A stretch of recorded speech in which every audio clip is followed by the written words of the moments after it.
Hey everyone, how's it going? My name is Matt, welcome to Roads of Oz, and on this episode, something a bit different yet again, because I'm still in lockdown here.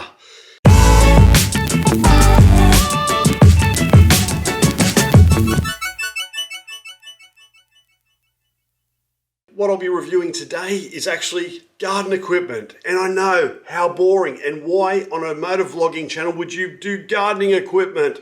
I get that, but stick it out and you'll understand why I've gone down this path and what it has in relation to motorcycles. So about 2 years ago, a lot of my gardening equipment was getting towards the end of its life. I needed a new whippersnipper, I needed a lot of new equipment, everything bar the lawnmower, because I have a Honda 4-stroke. That thing never fails me, ever. And by now, most people, if you've got a petrol lawnmower, it's generally a Honda.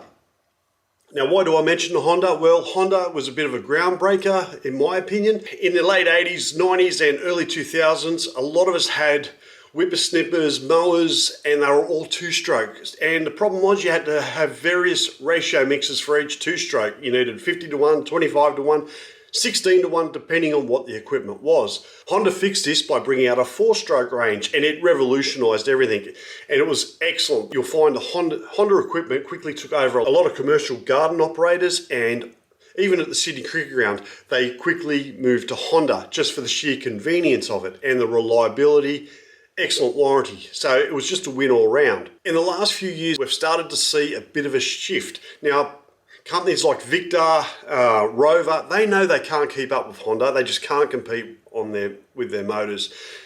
So you're starting to see them go down the battery route. And that's exactly what some tool companies have done.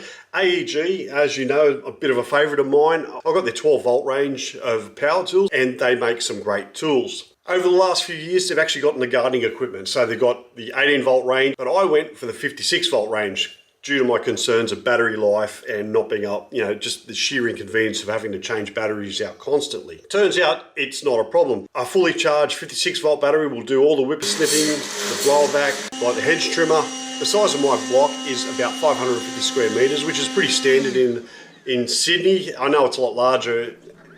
It's a lot larger the further outside of Sydney you go. But based on a 550 square metre block, all the edging, blowbacking and hedge trimming, the battery will last for 3 times I do the whole job.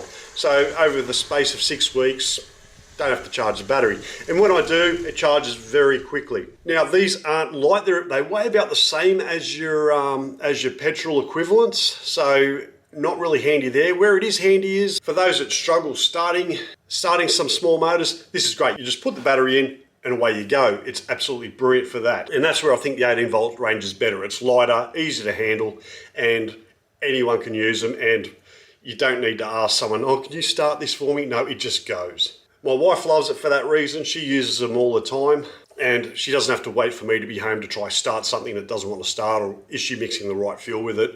All that is, with battery equipment, gone. Now, would I get the 56-volt range again? No. I've seen the 18-volt range in action in the Ryobi 1 range, and in all honesty, the whippersnippers and all that, the 18-volt range is more than adequate for a block my size. But I did go the 56-volt range for one other reason, and that's because I've got, for this bad boy,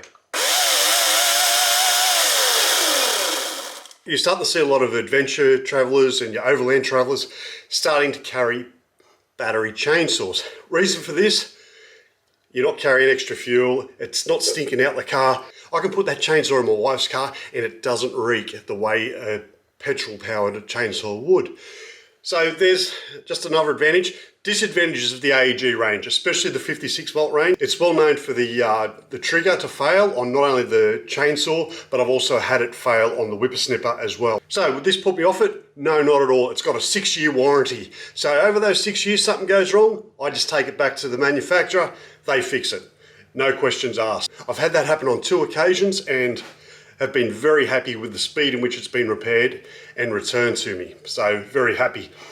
For those of you wondering, less than 2 weeks. So there you have it, the AEG range, 56-volt range, excellent for the heavy duty stuff. My advice is go for the AEG 18-volt range. The reason I stuck with 56-volt, I already had it for a couple of items and I just wanted one battery. I don't want multiple batteries everywhere. That's something I'm trying to steer away from. So, you've stuck with me this far. Why am I talking about gardening equipment on a motovlogging channel? Well, yeah, it might be. Most people would say it's lockdown, but more importantly, we're looking at the evolution here. So, like I was saying earlier, in the 80s and early 90s, we all had two-stroke whippersnippers, mowers. Honda moved into four-stroke to make our life easier. Now, we're starting to realise batteries is even easier again. We're using battery equipment for the right equipment. For use at home, it's very handy. It goes flat, you can charge it. And all we've done really is change our way of thinking. Instead of having to go up to the petrol station and actually get fuel, and then worrying about buying the right two-stroke oil or just getting the right petrol for your mower, that's just taken it out of the equation. So we've already conditioned ourselves to just get in the habit of charging the battery when we need it. Well, what's stopping us from doing that with motorcycles? Now, I know the current range of motorcycles, the battery isn't going to be good for big distance touring or, covering a lot of kilometers. We've already killed the myth that they're not fast. We've found battery vehicles are more than fast enough. If you look at the Tesla and also the Livewire, they're kicking ass acceleration-wise. That argument's over. As there are improvements with battery life and efficiency in the motor, we're going to start getting a better range, and battery vehicles are coming whether we like it or not. It's just more of how we're going to cope with the change. Me personally, I'm more than happy for my next bike to be a battery operated, to toddle off to and from work. Nothing's going to replace the Moto Guzzi for the sound and the sheer excitement of riding it. But physically, banging around corners, we just don't have that argument anymore. Anyway, that's pretty much it from me. As I said, I'm embracing battery technology. I don't hate it. And I've said that on many videos. Doesn't mean it has to change our motorcycles or what we ride today, but it will eventually down the track. That's just a way of life. Everyone's seen their favourite motors phased out. Companies have to evolve to survive with all these government regulations coming out. So be it. It's just the way it is. It's better for us in the long term, apparently. Anyway, thanks very much for watching. If you found this video interesting, please like, share and subscribe. And if you don't agree with me, chuck it down in the comments. Be respectful, don't be rude. Thanks for watching. I'll see you on the next vid.